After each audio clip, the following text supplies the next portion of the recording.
Buongiorno, vi ringrazio molto per avermi invitata a partecipare al vostro convegno e per l'ottima organizzazione, ma non parlo bene italiano, quindi la mia comunicazione si farà in francese. Vi prego di scusarmi. La question des archives des femmes s'inscrit dans une démarche plus générale, citoyenne, autour de la place et du rôle des femmes dans la société, question à l'ordre du jour en France, comme en Italie, je pense, et comme dans d'autres pays européens. Alors, je ne suis pas une militante féministe. Le point de départ de cette communication a été une double prise de conscience personnelle. D'un côté, l'aporie ou pauvreté des sources, et notamment la difficulté en 2013-2018 de collecter des archives des femmes pendant les commémorations du centenaire de la Grande Guerre. De l'autre, la richesse des travaux de recherche contemporains s'appliquant aux archives des femmes. L'année dernière, à Sousa, où je participais à un séminaire de l'université Paris-Sorbonne, j'ai entendu une communication d'une doctorante, Serena Galasso, qui a analysé les formes, les fonctions et les usages d'une comptabilité privée, celle de Nanina Alamani, épouse du marchand banquier florentin Alamanno Salviati dans la première moitié du XVIe siècle, qui a montré tout l'intérêt d'un registre de comptes tenu par une femme dans la Florence du XVIe siècle. Mon propos est ici de faire une présentation, un constat de l'état des lieux, qui n'est pas très réjouissant, des sources privées des femmes aux archives nationales, et de montrer ce contexte de l'invisibilité, et de montrer quelles actions sont ou peuvent être concrètement entreprises pour les rendre visibles.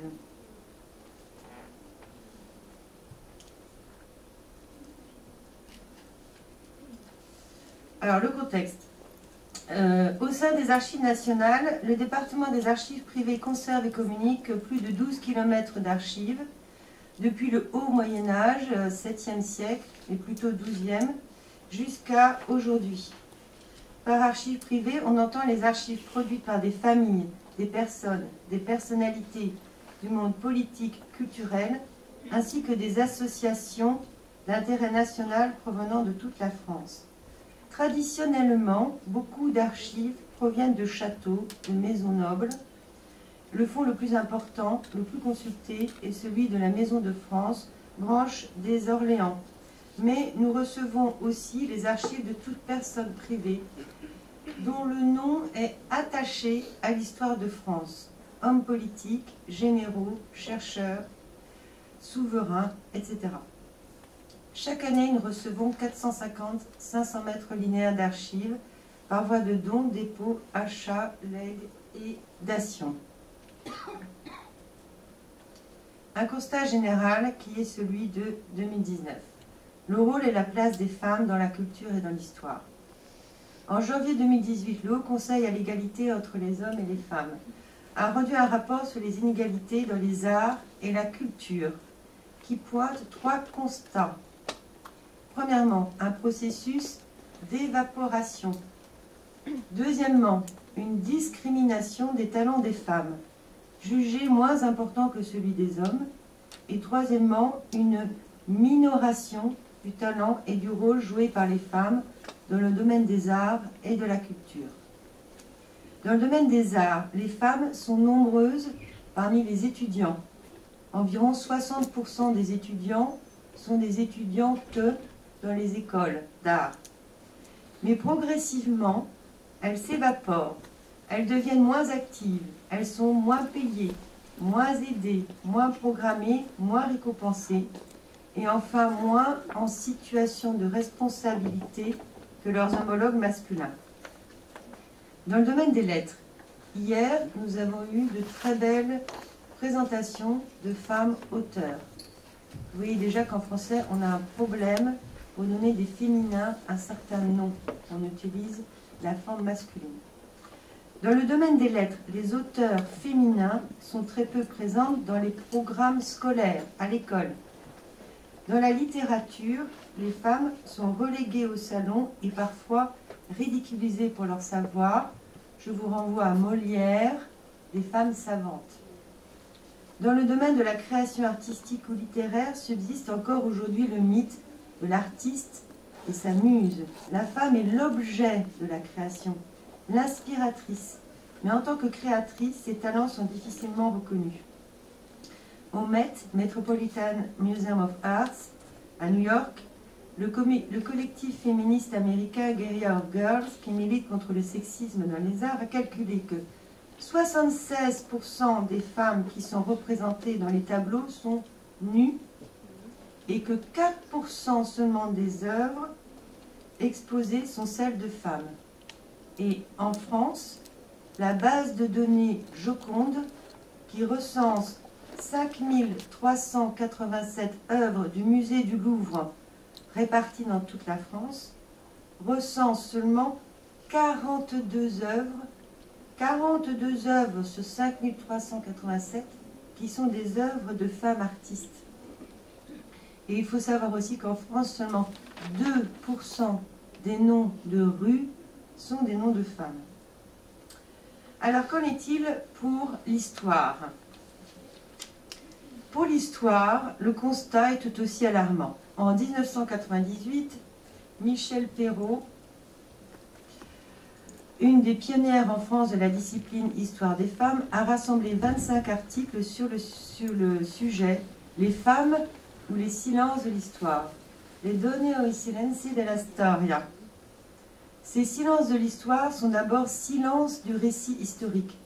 Pendant longtemps, en effet, l'histoire, qui est une discipline scientifique et universitaire constituée à la fin du XIXe siècle, a été écrite par des hommes et parlait des hommes, personnages publics de la sphère du pouvoir et du monde du travail.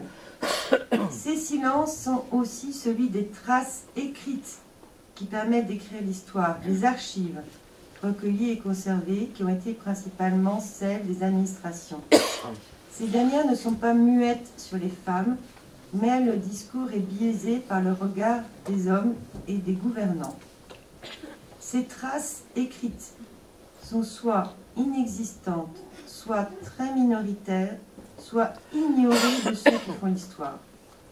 La question est de savoir comment fait-on l'histoire, comment on fait l'histoire, si on ignore la moitié de ceux, de celles qui l'ont faite, et quel est l'état des sources aujourd'hui disponibles pour les historiens. Alors un petit point sur la problématique des archives privées et personnelles. Les archives en tant que traces écrites sont statistiquement moins nombreuses provenant des femmes que celles provenant des hommes, pour une raison toute simple, c'est que les femmes ont eu pendant des siècles un moindre accès à l'instruction et donc elles ont produit moins d'écrits. Constat à nuancer cependant en ce qui concerne les archives effectivement conservées, car dans les grandes familles nobles ou patriciennes, les femmes recevaient un minimum d'instruction et entretenaient une abondante correspondance. De même, comme les femmes n'ont pas eu accès jusqu'à la seconde moitié du XXe siècle aux charges importantes de gouvernance, chef d'État, général, député, élu, chef d'entreprise, elles sont statistiquement moins représentées dans les archives privées, car les archives nationales ont collecté et collectent encore aujourd'hui les archives personnelles des personnalités en relation avec leur fonction publique ou avec leur notoriété publique. Donc, à part quelques héroïnes, le nombre des femmes pouvant prétendre à ce statut est limité. En France comme en Italie, le droit de vote n'a été accordé aux femmes qu'en 1945. Les premières femmes députées apparaissent seulement en 1945. Et aujourd'hui, le nombre de femmes députées à l'Assemblée nationale est inférieur à 40%. La première femme ministre d'État apparaît en 1947. Et ensuite, il faut attendre 1974 avec Simone Veil pour avoir à nouveau une femme ministre. Cependant, s'il n'y a pas eu de femmes au poste de gouvernance, il ne faut pas occulter une certaine réalité, à savoir que certaines femmes, tout en ayant un rôle subalterne ou un rôle d'épouse, de mère, de fille, de maîtresse, d'hommes politiques importants ont pu avoir un rôle fondamental d'influence ou de conseil. En outre, quand les archives existent, elles ont souvent été moins bien conservées au sein des familles qui n'y ont pas attaché d'importance. Ça, c'est l'exemple de la collecte de la guerre 14-18. À chaque fois que l'on m'apportait les lettres d'un soldat à son épouse, je disais « Mais avez-vous les lettres de l'épouse à son mari ?» Et on me disait « On ne les a pas gardées. » Ou bien, il y a aussi refus de les confier à l'institution Archives nationales sous prétexte d'une grande réticence à les divulguer. En effet, la correspondance des femmes, mères, épouses, filles, est souvent regardée comme porteuse d'une intimité familiale que l'on ne veut pas divulguer, alors même qu'elle ne recèle aucun secret de famille.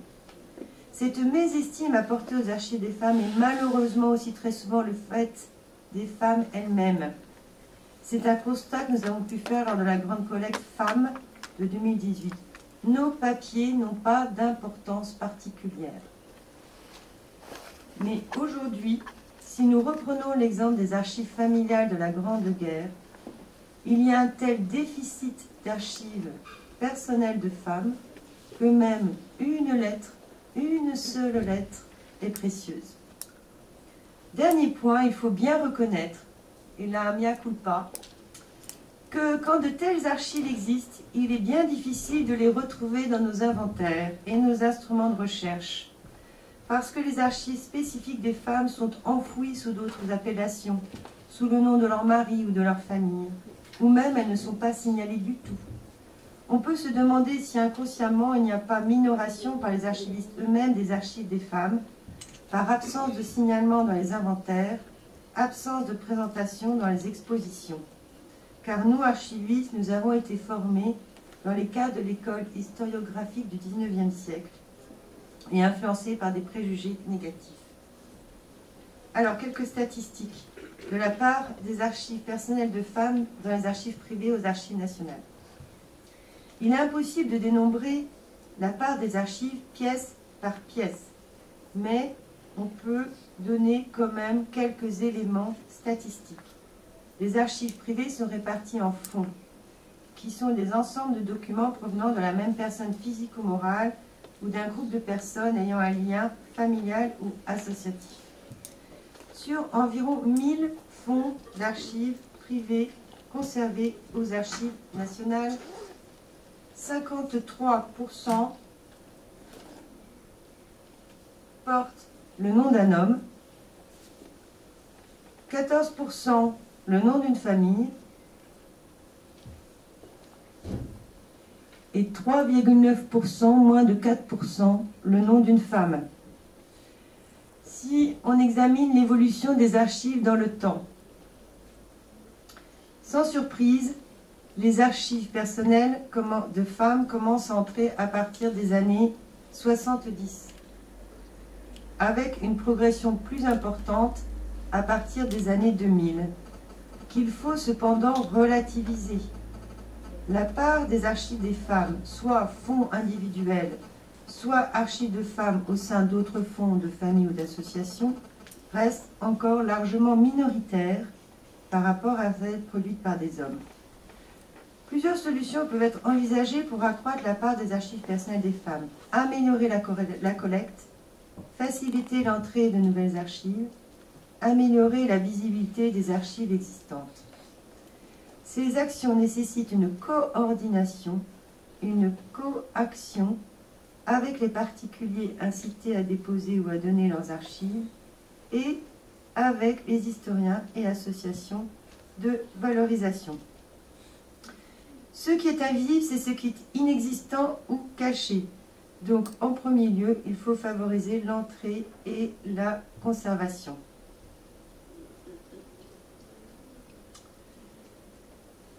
Alors, nous avons organisé pour les nouvelles entrées la grande collecte Femmes en juin 2018. Cette grande collecte, il faut le dire, a eu peu de résultats.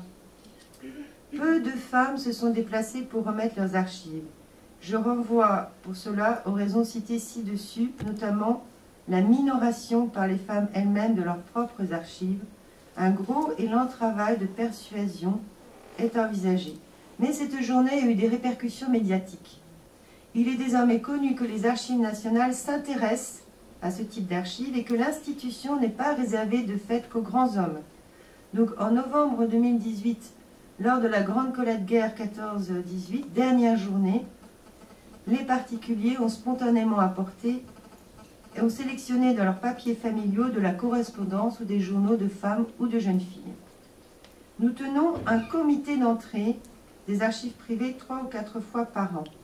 Nous ne pouvons pas tout accepter, mais nous avons une attention particulière, mais pas exclusive, aux propositions d'entrée de fonds d'archives produites par des femmes ou intéressant les femmes, comme une association de sages-femmes, une école d'assistance sociale créée à la Première Guerre mondiale, mais aussi des archives de personnalités emblématiques, comme Françoise Dolto, psychanalyste pour enfants, animatrice d'une émission de radio sur l'éducation des enfants, Simone Veil, déportée, femme politique de niveau européen, à qui l'on doit en France la loi sur la libéralisation de l'avortement, Geneviève Antonios de Gaulle, nièce du général de Gaulle, déportée à Auschwitz, engagée dans le mouvement ATD Quart Monde, dans la lutte contre la grande pauvreté. Alors, les fonds qui sont déjà conservés aux archives nationales peuvent encore, même pour des parties anciennes, être augmentés d'archives de femmes. Et très souvent, en effet, c'est un homme, ancien ministre ou représentant d'une grande famille, le chef de famille. C'est une notion qui existe encore dans les maisons, les grandes familles nobles en France, le chef de famille, qui a pris contact avec les archives nationales pour déposer ses propres archives, pour qu'elles soient conservées et pour valoriser le rôle qu'il a pu avoir. Mais en général, il a négligé les papiers de son épouse ou de sa mère, sauf dans un cas rarissime, les archives de Maurice Thorez, premier secrétaire du Parti communiste français, et de Jeannette Vermersch, son épouse, qui ont été donnés conjointement. Donc 3 exemples de compléments de collecte fructueux. Les archives de François Guizot. Depuis 1952, les archives nationales conservent le fonds François Guizot, qui est un historien du XIXe siècle, homme politique et ministre sous le roi Louis-Philippe Ier. Ces archives sont intimement liées à ses fonctions officielles. En 2015, ont été confiés aux archives nationales un supplément d'archives familiales qui contiennent les papiers de sa première femme, Pauline de Meulan, de sa seconde femme, Élisa Dillon, et de sa fille, Henriette Guizot de Witt. Deuxième exemple, les archives Bourou-Lacouture. La famille Bourou-Lacouture a confié en 2007 quelques archives familiales et en 2018, elle a ajouté les archives d'Étienne Bourou-Lacouture. Et surtout, celles de sa femme, jugée minoritaire, mais qui sont pour nous très importantes, parce que Marie-Thérèse a été une militante active entre 1937 et 1942 au sein du Parti social français du colonel de la Rocque, qui est un parti d'extrême droite, mais pas fasciste. Troisième exemple, j'en ai déjà parlé, donc les documents de la Grande Guerre. Dans un premier temps, nous n'avons eu que des papiers de soldats, lettres, carnets, photographies, dessins. Et pour la dernière journée en 2018, des documents des femmes et jeunes filles, correspondances et journaux décrivant les conditions de vie à l'arrière et l'engagement des femmes. L'exemple Guizot est particulièrement significatif. En effet, dans le supplément entré en 2015 contient des documents inédits qui changent l'image véhiculée par les biographies officielles. Henriette Guizot de Witt a par exemple publié une histoire, a publié Les femmes dans l'histoire et une biographie de Madame de Mornay, l'épouse d'un chef de file protestant du XVIe siècle. Pauline de Meulan et Élisa Dillon, respectivement première et deuxième femme de Guizot, sont connues pour être des femmes de lettres, mais qui ont publié des contes pour enfants, des travaux sur l'éducation féminine. Or, leurs quelques archives personnelles montrent leur maturité politique. Pauline a écrit un mémoire sur l'anarchie et Élisa une pièce de théâtre sur les élections. En outre, la correspondance échangée entre Guizot et ses épouses, le chagrin profond qu'il montra après leur décès et qu'il consigna dans un carnet, montrent la grande sensibilité de ce ministre protestant, toujours représenté de façon austère, et permettent de donner de l'humanité et de l'épaisseur à ce personnage. Les résultats encourageants de ces récentes collectes sont très souvent le résultat de contacts personnels avec les familles. Cependant, pour avoir une collecte efficace, il faut donner des références, des modèles. Donc, mettre en avant les archives des femmes que nous avons déjà. Donner de la visibilité et collecter vont de pair.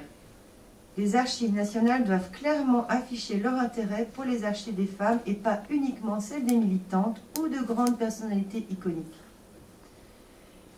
Donc, il y a un éventail de plusieurs actions conjointes à mettre en place. Et là, je vais vous parler du côté de l'archiviste.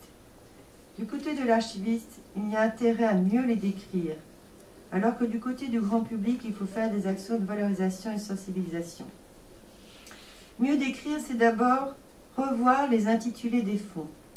Très souvent, un fonds d'archives contient les archives d'un homme et de son épouse ou de sa fille.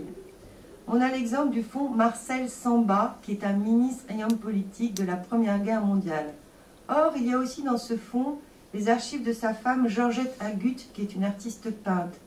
Aujourd'hui, le fonds s'appelle Fonds Marcel Samba. Enfin, hier, il s'appelait Marcel Samba. Aujourd'hui, on a dit il va s'appeler Marcel Samba et Georgette Agut. Voilà. Ensuite, donc, là, l'état actuel de la description, c'est que pour les fonds d'archives, nous écrivons systématiquement des notices producteurs, qui sont une courte notice biographique associée aux producteurs des fonds. Le plus souvent par manque de temps, ont été rédigées uniquement les notices biographiques des personnalités masculines associées au fonds, alors que les fonds contiennent souvent des papiers de femmes, épouses, mères, filles et maîtresses, pour lesquelles il n'existe pas de notice biographique et souvent même pas de notice biographique sur Wikipédia. Et donc voilà le résultat où nous voulons arriver. C'est premièrement revoir la granularité du fonds, ne pas décrire en détail que François Guizot, mais décrire également, sans faire du pièce par pièce cependant, la particularité des fonds des femmes qui se trouvent dans le fonds François Guizot, en créant des sous-fonds, Pauline de Meulan, Elisa Dion, Henriette Guizot, etc.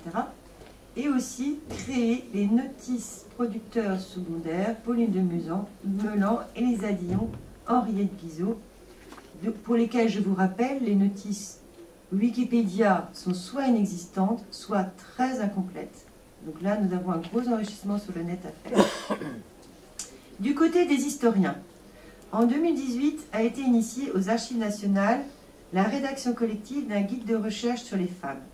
Ce guide n'a pas pour vocation de faire la liste de toutes les codes d'archives où l'on peut trouver des archives des femmes ou sur les femmes. Il se propose de donner, suivant une liste thématique, des propositions de fonds d'archives à exploiter pour la recherche et des exemples de travaux de recherche déjà engagés. Les archives qui seront citées seront de 3 types. Les incontournables, c'est-à-dire les fonds que l'on ne peut manquer de citer, mais qui sont souvent les seuls que les historiens vont explorer. Les improbables, les fonds dans lesquels on ne s'attend pas à trouver des archives intéressantes sur les femmes. Enfin, les pépites, les trésors, des documents isolés d'un très grand intérêt pour la recherche. Donc ce guide est thématique, donc voilà quelques exemples de thématiques. Thématique nationalité, déchéance, acquisition, naturalisation. Thématique association professionnelle, corporation. Thématique enfermement, avec le contrôle, la surveillance. Thématique avortement, contrôle des naissances. Thématique prostitution. Artiste, créatrice et cercle du pouvoir, cours. Ce travail est mené en collaboration avec une association d'historiennes, Mnemosyne. Cette association, je crois, cette association pour l'histoire des femmes et du genre, je crois, a une sœur en Italie, la Società Italiana delle Storiche. Alors, dans l'association Mnémosyne se trouve par exemple Mélanie Traversier, qui a édité le journal de Marie-Caroline de Naples. Je ne sais pas si vous connaissez. Pour rappel, Mnémosyne, c'est la déesse de la mémoire. Et elle passe pour avoir créé le langage et donné un nom à chaque chose, ce qui rend la possibilité de s'exprimer. Pour finir, il faut aussi quand même donner une valorisation grand public. Rendre visible, c'est faire connaître par diverses actions la richesse et l'intérêt des archives des femmes. Donc en juin 2018, s'est tenue une journée grande collecte femmes, une exposition de Mostra sur Simone Veil. En 2017, une exposition présumée coupable, les procès faits aux femmes depuis le Moyen-Âge, qui a eu un très gros succès. Et puis en 2017, les journées citoyennes, aux archives citoyennes. C'est pour faire connaître particulièrement aux scolaires ce qu'est une femme scientifique ou femme émigration, les femmes engagées, les femmes et la culture. Et d'autre part, plusieurs interventions sont faites régulièrement lors de la Journée des femmes le 8 mars ou dans le Salon du patrimoine culturel qui s'est tenu à Paris en octobre 2018 pour faire connaître le matrimoine. Et pour faire connaître que le matrimoine a intérêt à être conservé. En conclusion, je voudrais citer Saint-Exupéry, le Petit Prince. On ne voit bien qu'avec le cœur. Les archives des femmes ne sont pas toujours invisibles et inexistantes. Elles sont méconnues ou ignorées. Pour rendre visibles les archives des femmes, il ne suffit pas de mettre en place des programmes de travail précis et colossaux. Il faut savoir découvrir ces archives, les apprécier, les aimer, se précipiter dessus comme sur un trésor encore caché. Cette démarche d'appropriation, d'intérêt, de cœur résulte d'un travail collaboratif et participatif entre les archivistes qui conservent et gèrent les documents et les historiens universitaires qui nous donnent le goût de l'archive, qui s'emparent de ces indices de l'histoire, parfois ténus, pour nous renseigner sur l'individu, la société, la nature du discours, parfois laissés en creux par manque de culture et de moyens de formaliser une pensée, ou simplement par pression du pouvoir dominant. Je vous remercie de votre attention. Grazie.